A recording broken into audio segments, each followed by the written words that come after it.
Você já sentiu como se o chão tivesse sumido sob os seus pés quando algo que parecia indispensável se foi?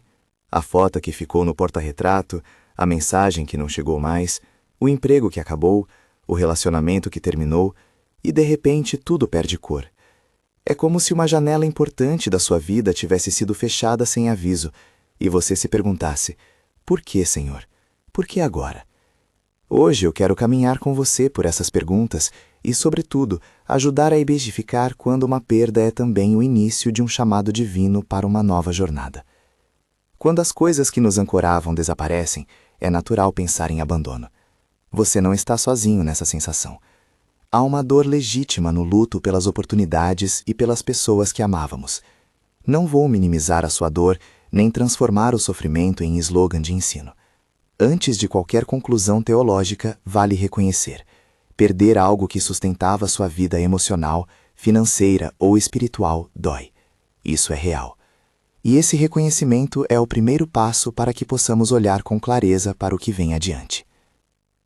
Mas, por outro lado, é preciso também abrir a Bíblia e a razão pastoral. Nem toda remoção é punição, nem todo fechamento de porta é um acaso sem sentido. Deus, em sua soberania e amor, age de formas que muitas vezes parecem contrárias à lógica humana. Quando afirmamos isso, não estamos justificando qualquer dor com palavras vazias. Estamos propondo uma leitura que pode trazer consolo e direção.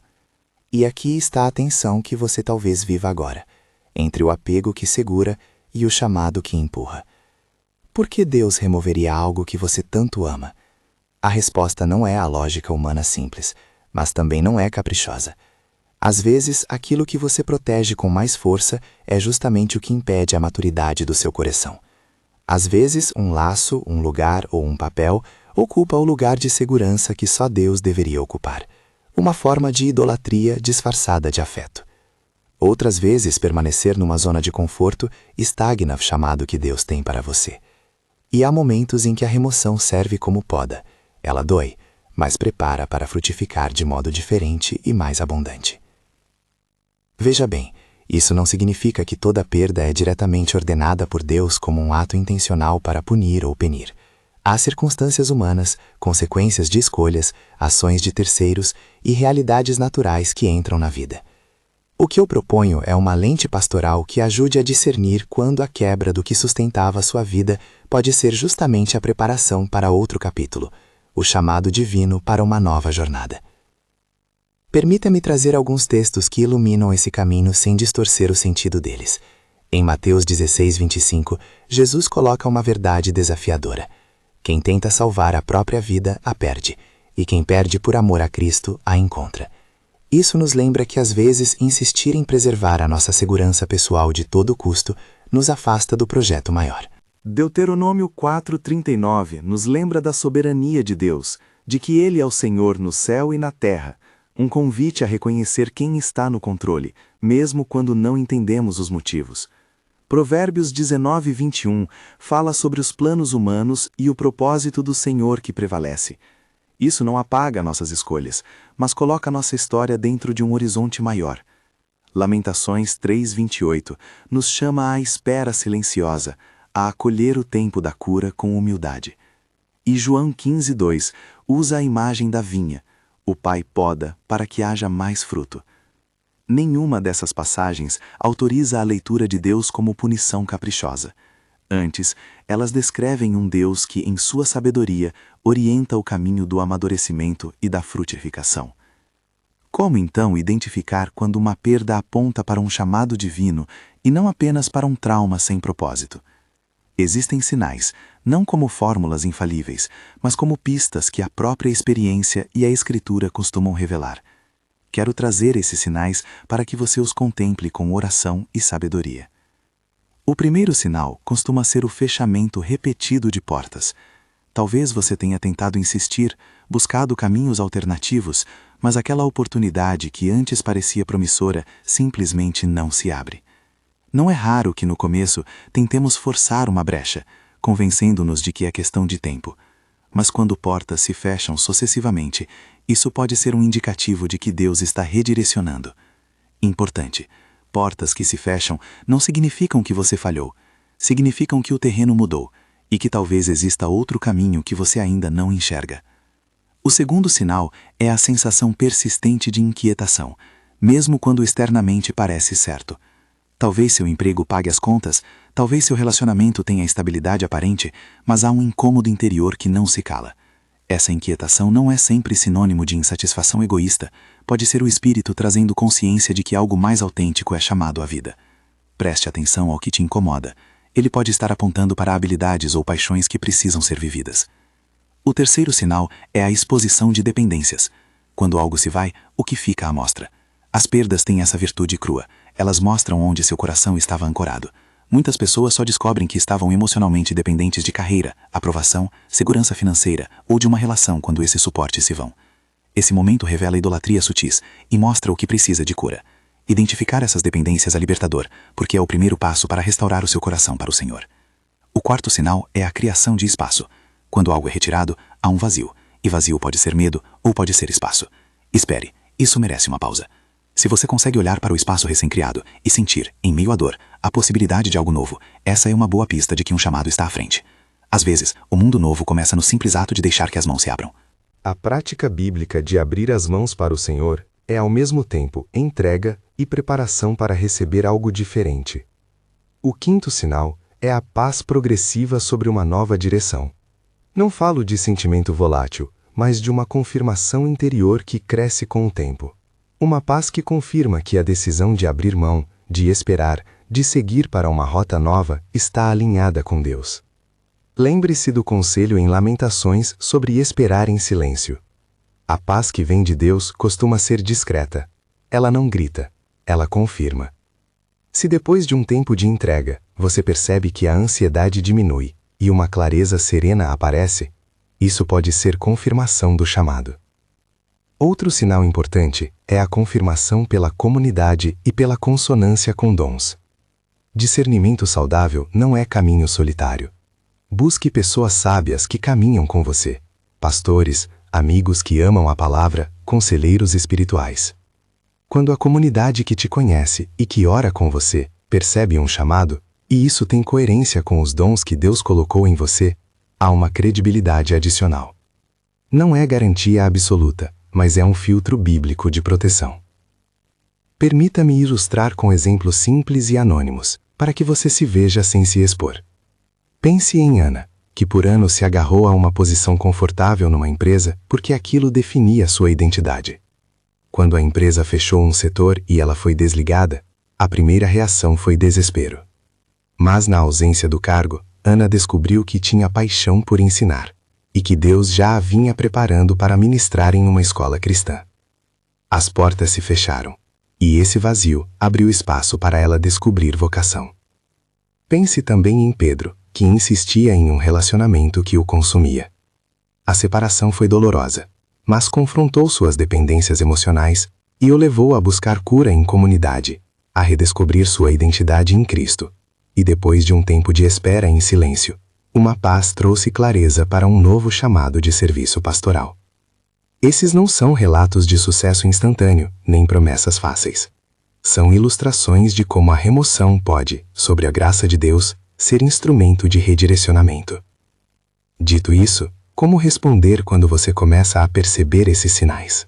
Aqui estão passos práticos que quero deixar com você, escritos não como receita mágica, mas como orientação pastoral para cultivar discernimento e saúde espiritual.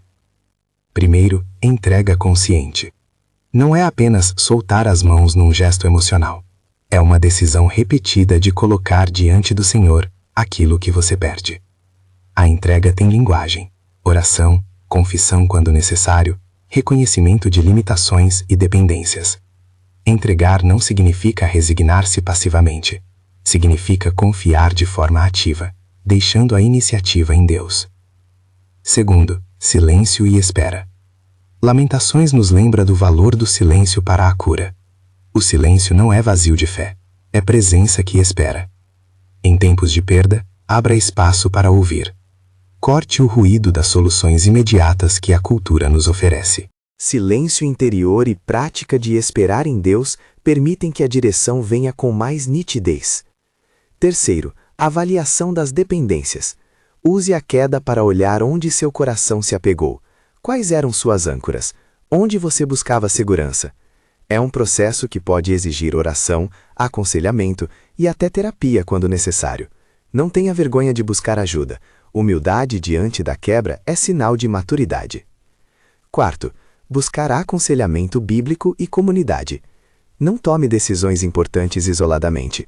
Procure pessoas que amam a palavra e que já caminharam trajetórias parecidas. O discernimento coletivo, orado e fundamentado nas Escrituras, tende a proteger de atalhos perigosos. Quinto, abrir as mãos e praticar pequenos passos de fé quando houver confirmação. Agir não é precipitar-se, é responder ao chamado com passos proporcionais à confirmação recebida. Às vezes, o primeiro ato é escrever um currículo, fazer um curso, conversar com um mentor. Às vezes é dizer sim a oportunidades que, mesmo pequenas, se alinham com a direção discernida. Sexto, perseverança na incerteza. Nem todo caminho é claro imediatamente. A paciência não é passividade, é confiança ativa. Continue em oração, em serviço e em busca de coerência com a palavra, mesmo quando o tempo de espera se prolongar. Ao longo desse processo, mantenha sua visão ancorada em duas verdades que a Escritura mantém com firmeza. Deus é soberano e fiel, e o sofrimento pode contribuir para o amadurecimento. Isso não conserta instantaneamente a dor, mas lhe dá perspectiva.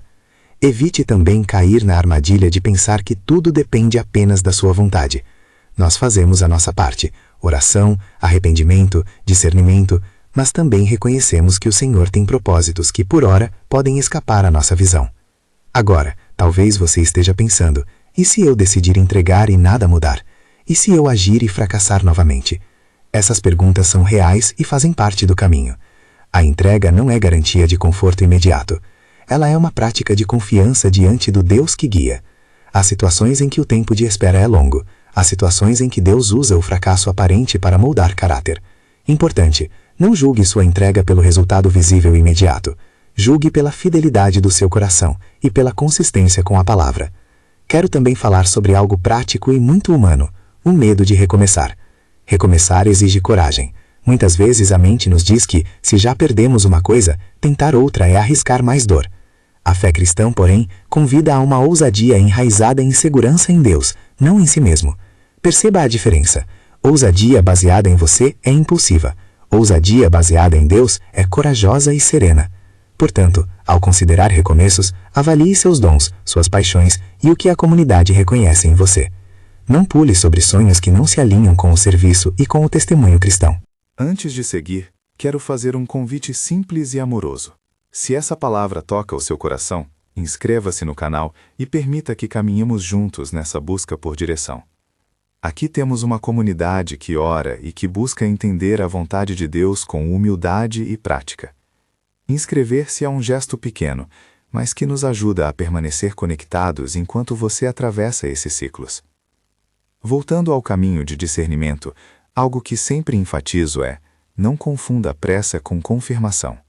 A confirmação verdadeira não é uma sensação efêmera.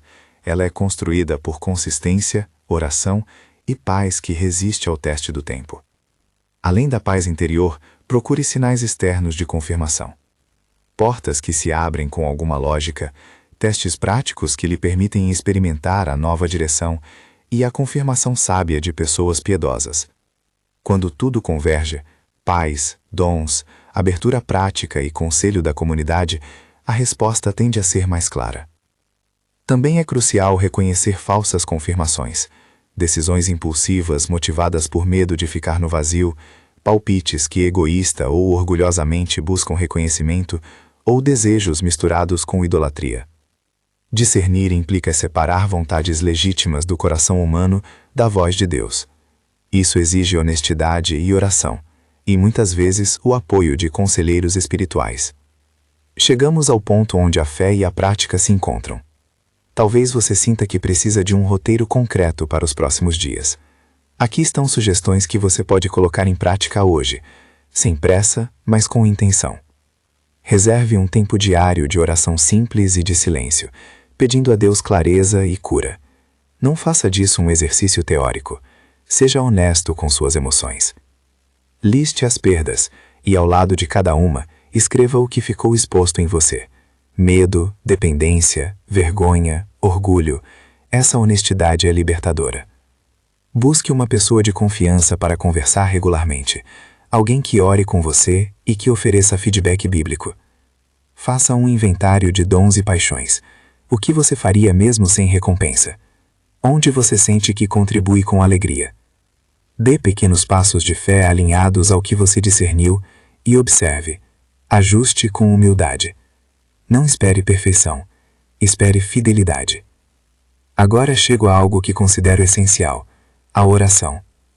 Quero orar com você de forma direta e simples, entregando essa jornada nas mãos do Senhor. Não é uma oração ritualista, mas uma súplica sincera por cura, direção e coragem. Senhor, Pai, eu trago diante de Ti quem nos escuta agora. Muitos caíram e sentem o chão ausente. Muitos seguram nas mãos vazias e não sabem como preencher o espaço. Senhor, cura as feridas que a perda deixou. Mostra onde havia dependência e dá mãos para soltar com confiança. Dá calma para quem precisa esperar e clareza para quem precisa agir. Não permitas que a dor os defina, mas que ela seja um processo de purificação e preparação. Renova a esperança. Onde portas se fecharam, abre espaço para o teu chamado. Onde houve medo, coloca a coragem que vem da tua presença, dá sabedoria para discernir o que é teu e firmeza para desistir do que nos prende. Em nome de Jesus, nós entregamos nossas histórias. Amém. Depois dessa oração, é importante que você não volte à pressa de preencher o vazio com distrações. Deixe o silêncio operar. Cultive a prática da paciência e do pequeno passo. Quero encerrar esta mensagem com uma afirmação firme e com um convite prático. A verdade é esta: ciclos da vida se fecham, e muitas vezes Deus participa desse fechamento para inaugurar algo novo. Identificar o chamado divino para sua nova jornada não é um truque espiritual, é um processo. Observar sinais, cultivar entrega, esperar com fé, buscar confirmação e agir com humildade. A história que você viveu até aqui não foi em vão. Ela é a base do novo capítulo que Deus quer escrever. Se você deseja material prático que acompanhe essa mensagem, um guia com perguntas para avaliar dependências, exercícios de entrega e sugestões de passos, há um link no primeiro comentário fixado com um recurso que preparei para caminhar junto com você. Use com sabedoria. E se quiser, compartilhe nos comentários uma frase simples de entrega, algo como "Entrego minhas mãos ao Senhor", para que essa comunidade possa orar por você. Não é exposição, é comunhão. Lembre-se, perder algo importante não é o fim da narrativa. Muitas vezes é o ponto de virada que antecede o chamado mais profundo. Segure essa esperança com cuidado, coloque seus passos diante do Senhor e permita que Ele os conduza para uma nova jornada.